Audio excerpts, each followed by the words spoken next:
Hello friend, welcome to my YouTube channel. और आज हम लोग जानने वाले हैं वाइब्रेशन के बारे में। वाइब्रेशन एक नॉइज़ की तरह ही सेम टॉपिक है जिसमें हम सेम वैसे ही कंट्रोल करते हैं और वाइब्रेशन का भी काफ़ी इफ़ेक्ट आता है बॉडी के ऊपर। इसको जानने से पहले हमारे एक सब्सक्राइबर जो कि कंटिन्यू वॉच कर रहे हैं, विकास कुमार, जिन्होंने पूछा क्वेश्चन कि सर इंग्लिश कितना ज़रूरी है हेल्थ एंड सेफ्टी फील्ड में।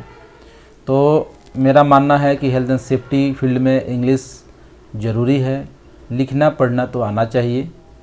ज़्यादा बोलने का मैं ये नहीं बोल रहा हूँ कि अगर ज़्यादा बोल रहे हैं तो अच्छी बात है, बट आपको मिनिमम और लिखना और पढ़ना ये दो चीज़ आना चाहिए।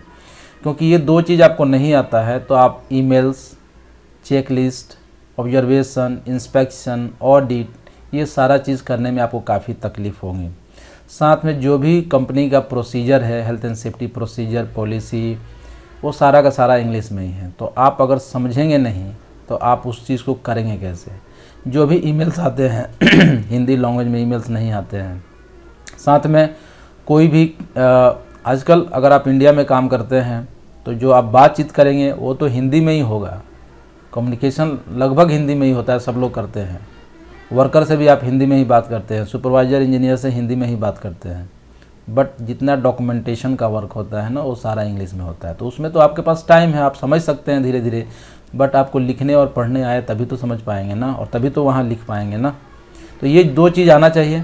तो हमें लगता है सभी लोग इतना तो पढ़ते ही हैं जिसमें उनको कुछ लिखने और कुछ पढ़ने आता है, बट समझ बढ़ाने की बात है तो मैं बोलूँगा कंटिन्यू बुक पढ़िए। सारे जितने भी हेल्थ एंड सेफ्टी के टॉपिक्स हैं, जैसे पॉलिसी क्या होता है, प्रोसीजर क्या है, सेफ्टी क्या है, हजार्ड क्या है, रिस्क क्या है, इन सब वर्ड्स को क्लियर करिए। क्योंकि जब तक ये सारे वर्ड्स आप क्लियर नहीं करेंगे ना तो आपको हमेशा कन्फ्यूजन बना रहेगा। लैंग्वेज बैरियर ज़्यादा नहीं है, बट ये वर्ड्स वगैरह नहीं पता होंगे तो आपको प्रॉब्लम होगा। और ख़ासकर सेफ्टी में बहुत ही लिमिटेड वर्ड्स हैं, उनको पता हो जाने से सारा चीज़ जो है अपने आप क्लियर होने लगता है। और लर्निंग जो है एक ऐसा नहीं कि बस 1 महीने 2 महीने का प्रोसेस है।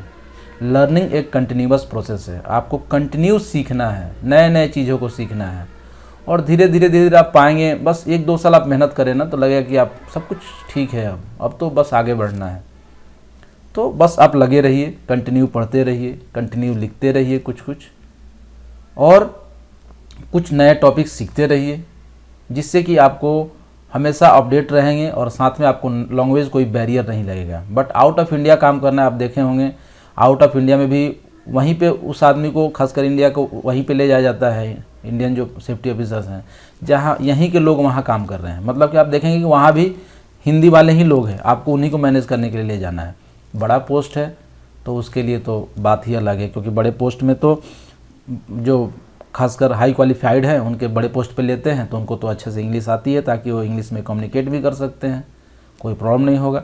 बट सेफ्टी सुपरवाइज़र, ये सब जिन्हें कम इंग्लिश आती है, चाहे कम नॉलेज है, उन्हें तो उन्हीं के लैंग्वेज के लोगों को ही मैनेज करने के लिए रखा जाता है। आप देखेंगे नॉर्थ के लोगों को साउथ में के लोगों को मैनेज करने के लिए नहीं भेजा जाएगा, क्योंकि उनका लैंग्वेज तमिल है या कन्नड़ है। तो यहाँ के लोग उन्हें कम्युनिकेट नहीं कर पाएंगे, टूल बॉक्स टॉक नहीं करा पाएंगे, ट्रेनिंग अच्छे से नहीं करा पाएंगे, वो अच्छे से सेफ्टी को फॉलो नहीं करवा पाएंगे साइट पर, क्योंकि लैंग्वेज बैरियर हो जाता है। तो आप ये टेंशन लेने की ज़रूरत नहीं है। कंपनी भी जो आप देखेंगे कि वही लैंग्वेज का लेती है जो लैंग्वेज के वर्कर वहाँ पे काम कर रहे हैं। तो लेकिन अगर आपके पास ग्लोबल लैंग्वेज जो कि इंग्लिश है, अगर आपको नॉलेज है तो आपकी एम्प्लॉयमेंट की जो अपॉर्चुनिटी है बढ़ेगी, हर तरह के लोग प्रीफर करेंगे। तो मैं बोलूँगा आप अपने लैंग्वेज को इम्प्रूव करिए, डेली सीखिए और बस कंटिन्यू। हम लोग भी बचपन में सारा चीज़ नहीं आता था, बहुत कमियां थी। धीरे धीरे हम लोग सुधार करते हैं और सुधार कर ही रहे हैं और चल रहा है। तो आइए स्टार्ट करते हैं वाइब्रेशन चैप्टर, वाइब्रेशन पॉइंट जो कि एलिमेंट 5 का है और ये 5.2 है। इसके पहले हम लोगों ने नॉइस क्लियर किया था। और इसमें जो है हम लोग जानेंगे हैंड आर्म वाइब्रेशन इफ़ेक्ट क्या होता है। तो हैंड आर्म वाइब्रेशन इफ़ेक्ट जो है, आप देखेंगे कि वाइब्रेशन में क्या होता है कि टू एंड फ्रो मोशन होता है ऊपर में। तो जब हम आप देखेंगे कि किसी मशीन को आप पकड़ लीजिए जिसमें ज़्यादा वाइब्रेशन है, तो आपका क्या होगा, धीरे धीरे जो है ना ये ब्लड जो है बंद हो जाएगा सप्लाई, और फिंगर जो है वाइट हो जाएगा, और वाइट हो जाएगा। फिर जब आप छोड़ेंगे उसको ना, फिर ब्लड का सर्कुलेशन चालू हो जाएगा और रेड हो जाएगा, और रेड होगा तो इसमें झुनझुनी या पेन ऐसा होने लगेगा। तो ये इफ़ेक्ट जो है हम इसको बोलते हैं hand arm vibration syndrome, HAVS। और वाइब्रेशन वाइट फिंगर, जिसको ब्लैंचिंग बोलते हैं, वाइट फिंगर हो जाता है। आप देख रहे हैं ना, ऐसे यहाँ पे वाइट हो गया है, यहाँ पे वाइट हो गया है, वाइट हो गया है, और ये रेड हो गया, आप देख रहे हैं। तो नर्व डैमेज होता है इसमें, और कुछ समय आप देखेंगे ना तो झिनझिनापन आ जाएगा, मतलब इसमें कुछ भी आप चींटी काटे, कुछ भी हो, आप सुन्न हो जाता है। आप देखेंगे ना, जैसे आप सुन्न हो जाना, जैसे आप बैठेंगे भी ना तो कभी कोई नस दब जाता है ना, तो पैर सुन्न हो जाता है कुछ समय के लिए, मतलब उसमें कुछ सेंसेशन ही नहीं होगा। तो मसल वीकेनिंग हो जाता है, यानी कि आप पकड़े हुए हैं, बार बार ऐसे हो रहा है ना, तो इसका आप फिर अच्छे से पकड़ नहीं बनाएंगे, किसी चीज़ को पकड़ने में आपको काफ़ी परेशानी होगी। और जॉइंट डैमेज, जो भी जॉइंट है ना वहाँ पे पेन होने लगता है, डैमेज हो जाता है, और ये तुरंत नहीं होता है। जब आप उस मशीन को या वाइब्रेशन में काम कर रहे हैं, 1 महीने 2 महीने करने से नहीं, 4-5 साल के बाद इसका इफ़ेक्ट आता है। और कार्पल टनल सिंड्रोम ये भी इसमें होता है। तो ये है कि अगर आप किसी ऐसे मशीन को, जैसे कंक्रीट ब्रेकिंग मशीन आप देखेंगे ना, वो वाइब्रेशन से ही तोड़ता है कंक्रीट को, और जब कोई आदमी पकड़ता है ना उसको खूब ऊपर नीचे करता है, और जिससे क्या है उसके हाथ जो है सुन्न हो जाता है। तो उसके बाद इसमें क्या है, होल बॉडी वाइब्रेशन इफेक्ट। अब मान लीजिए पूरा बॉडी पे क्या इफेक्ट पड़ता है, तो बैक पेन जो है होता है। और फुल बॉडी वाइब्रेशन इफेक्ट किसको आता है, जैसे कोई ड्राइवर है और ट्रक वगैरह चलाता है, हाइड्रा चलाता है, मैंने ऐसा कोई मशीन चलाता है ना जो कि बहुत ज़्यादा वाइब्रेट करता है।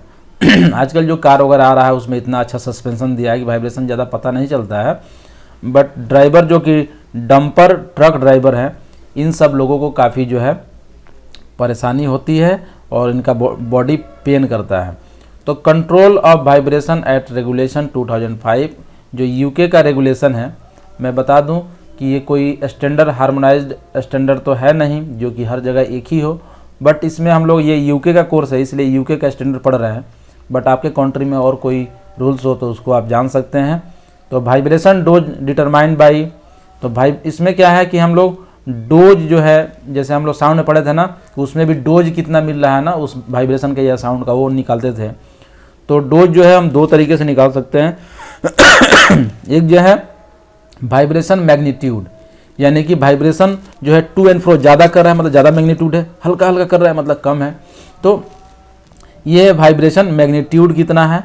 और ड्यूरेशन ऑफ एक्सपोजर, मान लेते हैं आप कंक्रीट ब्रेकिंग मशीन चला रहे हैं, तो आप कितने देर चला रहे हैं, 2 घंटे, 4 घंटे, 8 घंटे, तो ये ड्यूरेशन, ये दोनों को मिलाने से मालूम चलता है कि कितना डोज मिला उसे।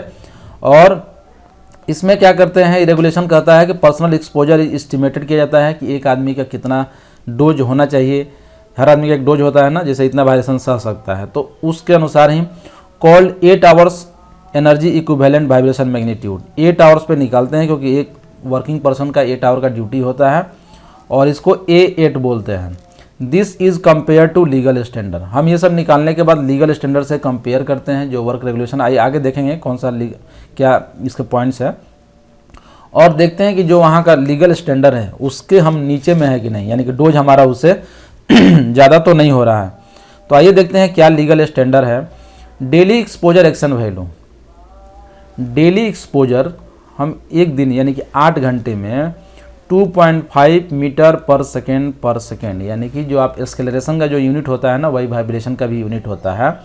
तो हैंड आर्म वाइब्रेशन जो है हम इतना पे काम कर सकते हैं। इसका एक्सेलेरोमीटर आता है, अगर आप उसके ऊपर रख देंगे तो बता देगा इसमें कितना वाइब्रेशन है। खासकर पंप और ये जो मोटर चलते हैं ना, तो उसका जो मैकेनिकल इंजीनियर होता है ना, वो आता है उसका वाइब्रेशन चेक करता है। जस्ट उसी मशीन से भी आप चेक कर सकते हैं कि उस पर कितना वाइब्रेशन है। और 0.5 मीटर पर सेकेंड जो है 8 आवर्स के लिए होल बॉडी वाइब्रेशन जो है ये डेली एक्सपोजर एक्शन वैल्यू है, मतलब कि इतना हो तो आपको कुछ प्रिकॉशन लेने हैं, कुछ ज़्यादा प्रॉब्लम नहीं है। But daily exposure limit value जो है ये आपको 5 मीटर पर second for 8 hours hand arm के लिए, और होल बॉडी के लिए 1.15 मीटर पर सेकेंड, ठीक है। तो ये 8 आवर के लिए तो ये है। तो अगर डेली एक्सपोजर लिमिट वैल्यू अगर मीट होता है तो हम क्या करेंगे वहाँ पे काम को बंद कराना पड़ेगा, नहीं तो तुरंत उसको कंट्रोल मेजर करके और इस लिमिट से इसके बिलो लाना, मैं इस लेवल में लाना पड़ेगा, तो या इससे कम लाना पड़ेगा। तो आइए देखते हैं कि एट और about the daily exposure action value, जब अगर ये हमने असेसमेंट किया साइट का, माने हमने नापा और नापने के बाद देखा कि जो हैंड आर्म वाइब्रेशन सिंड्रोम का जो वाइब्रेशन है वो है 2.5 मीटर पर सेकेंड और होल बॉडी वाइब्रेशन का ये है। तो अब हमको क्या करना चाहिए, क्या एक्शन लेना चाहिए? तो हमें वाइब्रेशन रिस्क असेसमेंट करना चाहिए। रिस्क असेसमेंट क्या करेंगे, जो 5 स्टेप मैंने बताए थे वही आप करेंगे। और रिड्यूस एक्सपोजर लेवल, यानी कि हो सकता है कि आप एक आदमी को ना लगा के 2 आदमी लगाएंगे तो क्या होगा, उसका एक्सपोजर लिमिट कम हो जाएगा। ट्रेनिंग जो है उसमें देंगे कि भाई देखो यहाँ वाइब्रेशन है और आपको अच्छे से काम करना है, ये प्रिकॉशन है, ऐसे मतलब जो भी ट्रेनिंग है उसके वाइब्रेशन से रिलेटेड वो देंगे। और साथ में समय समय पे हेल्थ सर्विलेंस करेंगे। हेल्थ सर्विलेंस में क्या होता है कि हम चेक करेंगे कि उसके बॉडी पे क्या इफेक्ट आ रहा है एक सर्टेन टाइम के बाद, यानी कि एवरी 6 मंथ के बाद या एवरी 1 ईयर के बाद, वो डिपेंड करता है कि वहाँ के लीगल रिक्वायरमेंट क्या है। जनरली 6 मंथ पे करते हैं इसको। एट और about the daily exposure limit value, तो ये मैं बोला ये जो लिमिट है ना, यहाँ पे आपको क्या करना है, जब 5 आ जाए और 1.15 आ जाए तो वाइब्रेशन रिस्क असेसमेंट तो करना है और तुरंत रिड्यूस एक्सपोजर जो है ना बिलो द ELV मतलब जो अपना लिमिट वैल्यू है ना, इस कम करना है, इससे आपको कम करना है, यानी कि एक्सपोजर लिमिट वैल्यू जो है इससे कम कर देना है तुरंत, और नहीं करते हैं तो काम बंद करना है।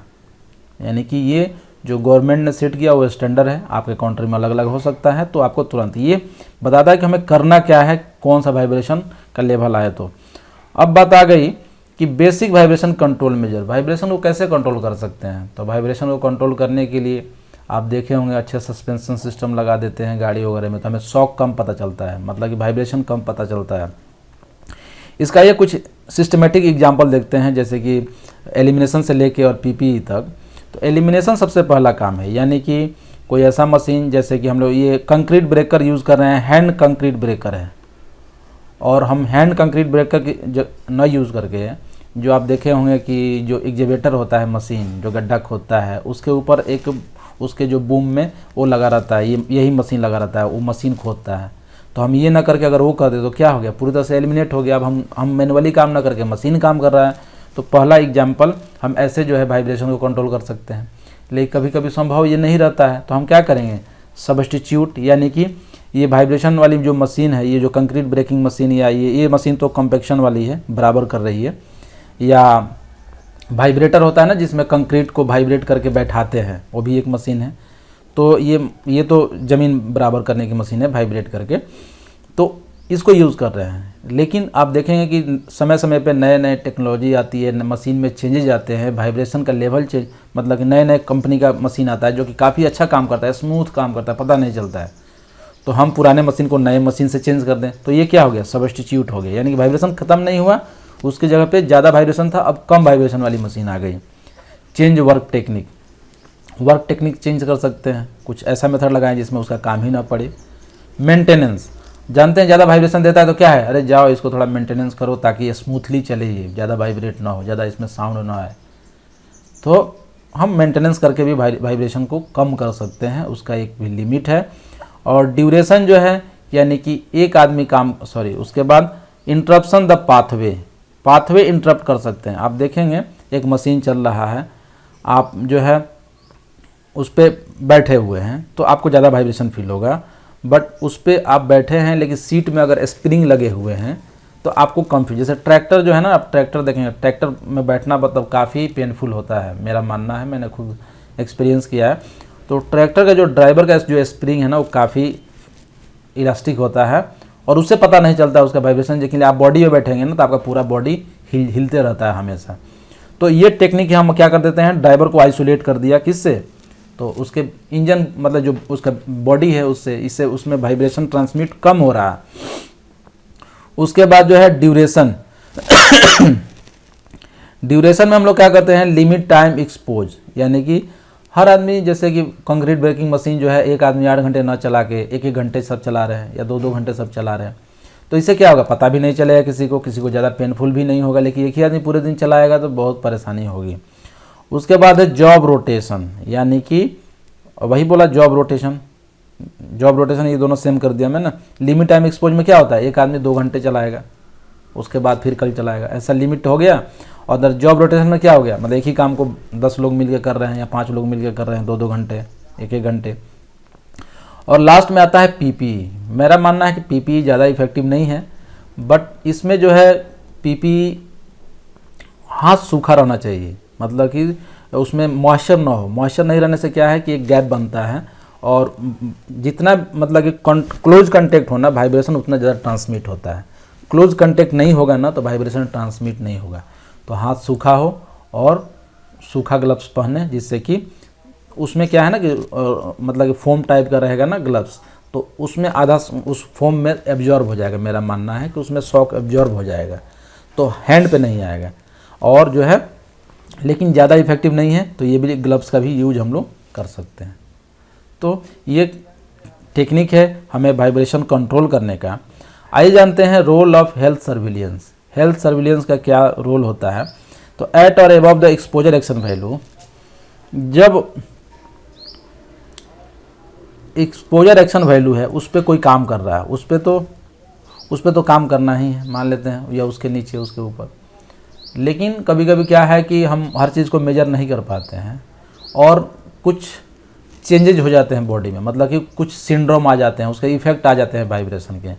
उसे भी तो हमें पता करने की ज़रूरत है ना कि कितना इफेक्ट आया। अगर किसी आदमी को कुछ इफेक्ट आया, मतलब कि उसका पेन होने स्टार्ट हो गया, तो हम तुरंत उस आदमी को दूसरे डिपार्टमेंट में बदल देंगे। तो हमें ये कैसे मालूम चलेगा, या तो हम उसको हेल्थ सर्विलेंस करेंगे, मतलब उसका चेक करेंगे, अदरवाइज वो हमें बताएगा अपने आप। तो अपने आप सब लोग तो नहीं बताते हैं प्रॉब्लम, तो हमें जो है उस डिपार्टमेंट के लोगों को क्या करना पड़ता है, हेल्थ सर्विलेंस करना पड़ता है।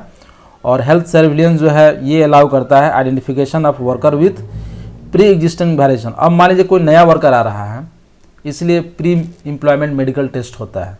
मैंने बताया था साउंड में भी, जब हम लोग नॉइस पढ़ रहे थे, उसका चेक होगा कि पहले से क्या डैमेज हो चुका है, पहले से क्या प्रॉब्लम है इस व्यक्ति का वाइब्रेशन को लेके, और अब जो है न्यू हमारे यहाँ क्या डैमेज हुआ। तो इससे क्या है ना, ये लीगल डॉक्यूमेंट हो जाता है कि हमने, हमारे पास आया तो इतना हो चुका था, अब इतना ही है, सेम है अगर, तो हमारे ऊपर कोई वो एक्शन नहीं होगा गवर्नमेंट का। लेकिन अगर हमने पहले चेक नहीं किया है और उस आदमी ने कोर्ट में जाके मतलब कि क्लेम किया कि ऐसा प्रॉब्लम है, हमें यहाँ से काम करने से हमारे बॉडी में ये प्रॉब्लम हुआ, तो अब ये एम्प्लॉयर को रिप्लाई नहीं देने बनेगा, क्योंकि उसके पास कोई पहले का मेडिकल रिपोर्ट ही नहीं है। वो नहीं बता सकता है कि हाँ ये पहले से ही इनमें प्रॉब्लम था, ये दूसरी कंपनी में इनको प्रॉब्लम हो गया था, हमारे यहाँ ये आने के बाद कोई चेंजेस नहीं हुआ। तो ये न्यू वाइब्रेशन डैमेज हम लोग हेल्थ सर्विलेंस के द्वारा माप पाते हैं। और रिमूवल या exclusion of such workers from the vibration source, और फिर हम उन्हें हटा देते हैं वहाँ से, ताकि उन्हें फिर फर्दर डैमेज ना हो और उनका हेल्थ जो है ठीक रहे। उसके बाद जो है हमें अगर पता चलता है कि उस डिपार्टमेंट में ऐसा ऐसा प्रॉब्लम हो रहा है, बॉडी पे इफेक्ट आ रहा है, इतने हमारे कंट्रोल मेजर लेने के बाद भी, इतना हमने सावधानी ली फिर भी हो रहा है, तो हम लोग investigation of vibration source to rectify problem investigate करते हैं और उसका रूट कॉज फाइंड आउट करते हैं कि क्या प्रॉब्लम है। जैसा हम लोग ने एसओपी बनाया है उस तरह से काम नहीं कर रहे हैं, मशीन ठीक ठाक नहीं है, या क्या प्रॉब्लम है उसको फाइंड आउट करके उसको फिर से ठीक करते हैं। तो आई होप आपको ये वाइब्रेशन का पूरा टॉपिक अच्छा लगा होगा, वाइब्रेशन क्या होता है और वाइब्रेशन जो है कैसे इसको कंट्रोल करें, और हेल्थ सर्विलेंस क्या होता है। तो इस लेक्चर में इतना ही, और नेक्स्ट लेक्चर जो है हमारा रेडिएशन के ऊपर है। मैं पॉइंट वाइज पॉइंट बना रहा हूँ, क्योंकि जॉब भी करना है, वीडियो भी बनाना है, आप लोगों के साथ नॉलेज भी शेयर करना है, तो थोड़ा बैलेंस कर रहा हूँ। और एक पॉइंट लेने से क्या है ना, अच्छे से डिस्कस हो पाता है।